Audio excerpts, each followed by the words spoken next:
There's a task sitting in front of you right now. Has been for days, maybe weeks. You want to do it. You know you should. But something in you just won't move. And the worst part isn't the delay. The worst part is what you tell yourself about it. I'm just lazy. But what if that's not the truth? What if your brain isn't failing you?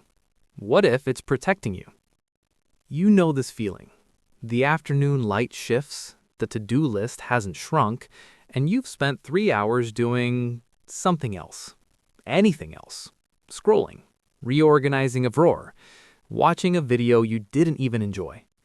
And somewhere inside, a quiet voice begins. What is wrong with me? Psychologists have a name for this state. It's called behavioral inhibition. And it doesn't mean broken. It means threatened. Your nervous system, ancient, precise, and deeply loyal to your survival, detected something in that task. Not danger in the obvious sense, not a lion, not a fire, something subtler. The possibility of failure, the possibility of judgment, the possibility that you try your best and it still isn't enough.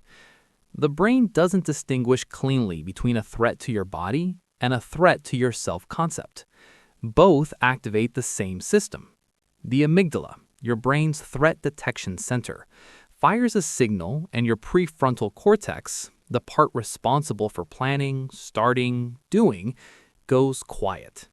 Not because you're weak, because the brain is doing exactly what it was built to do. Avoid what hurts. Here's what no one tells you. Laziness as a fixed character trait is largely a myth. What researchers like Dr. Devin Price, a social psychologist at Loyola University, have found again and again is that what we call laziness is almost always a symptom of fear, of overwhelm, of a task that feels too large, too vague, or too tied to your worth as a person. You are not a lazy person. You are a threatened person. And that changes everything. Because threats can be named. Threats can be reasoned with. Threats can be made smaller. But shame? Shame only grows in silence. So before we talk about what to do, let's understand what's actually happening inside. Think of your brain as a gatekeeper. Not a lazy one, an overzealous one. Its primary function has never been productivity. Its primary function is prediction and protection. Every moment of every day, your brain is running models. If I do this, what happens? Have I done this before? Did it hurt last time? This is called predictive processing, a framework in modern neuroscience that describes how the brain constantly anticipates outcomes before you even consciously decide to act. When a task carries emotional weight, a difficult conversation, a creative project, a dream you haven't touched yet, the brain's prediction engine runs the worst-case model first. What if I fail? What if people see me fail? What if I try and discover I'm not as capable as I hoped? And so it stalls, not maliciously, protectively. This mechanism is also tied to something called the default mode network, the brain system that activates when you're not engaged in focused tasks. It wanders, it reminisces, it catastrophizes, quietly. When you're avoiding something, you're not resting in this network, you're hiding in it. And the cruel irony is this. The longer you stay in avoidance, the more the brain's threat model around that task grows. Avoidance confirms danger. Every hour you don't start, the gatekeeper adds another lock. So how do you work with the brain instead of against it? Not through force, not through shame, through understanding. Here are 4 principles rooted in psychology. Principle 1. Name the threat. Before you try to do the task, ask what you're afraid of. Not, why am I procrastinating? That question leads to shame. Ask, what is this task threatening? My sense of competence, my time, my identity, what someone will think of me. When you name the threat, the amygdala response softens. Psychologists call this affect labeling. The act of naming an emotion reduces its neurological intensity. Language creates distance. Distance creates choice. Principle 2. Shrink the gap. Your brain resists what feels large and undefined. It craves the achievable.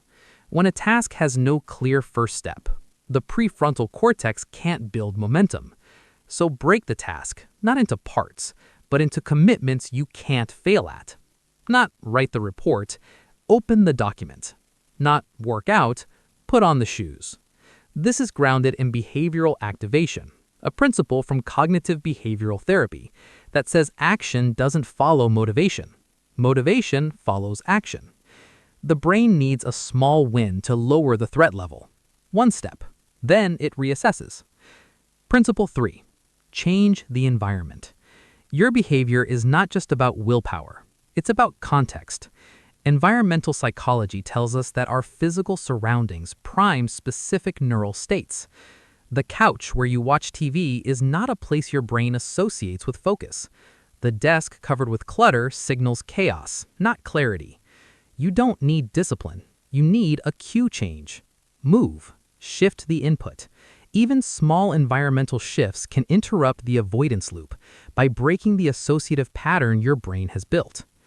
Principle 4. Separate effort from worth. This is the deepest one. Many people don't procrastinate because they're lazy. They procrastinate because they fuse their output with their identity. If the work is bad, they are bad. If the project fails, they have failed. Psychology calls this contingent self-worth, and it is one of the most reliable predictors of chronic avoidance. When your value as a person rests on the outcome, starting feels like gambling with your soul. The antidote isn't confidence, it's separation. The work is the work. You are not the work. You can care deeply about what you create without making it a referendum on who you are. Here's the mental model that ties this together. Think of your brain as a very cautious night watchman. His job is to keep you safe. He's good at it, maybe too good. Every time you approach a task that feels risky, he raises his hand. Not yet. I need more information. I need to be sure. And he will wait forever if you let him. Your job is not to fight him, not to fire him. Your job is to reassure him. Name the fear. Shrink the step. Change the room. Detach your worth. When the watchman believes the coast is clear, he lets you through. You have not been lazy. You have been a person with a brain doing exactly what brains do: scanning, predicting, protecting. The fact that you're here, asking this question about yourself, is proof that something in you wants to move. That desire is real, and it's stronger than the protection mechanism. You don't need to become a different person. You just need to understand the one you already are. Take the small step, not because it will be easy, not because you finally found the motivation, but because the brain learns by doing. And somewhere on the other side of the smallest action, the watchman exhales. And you remember, you were never stuck. You were just waiting to feel safe.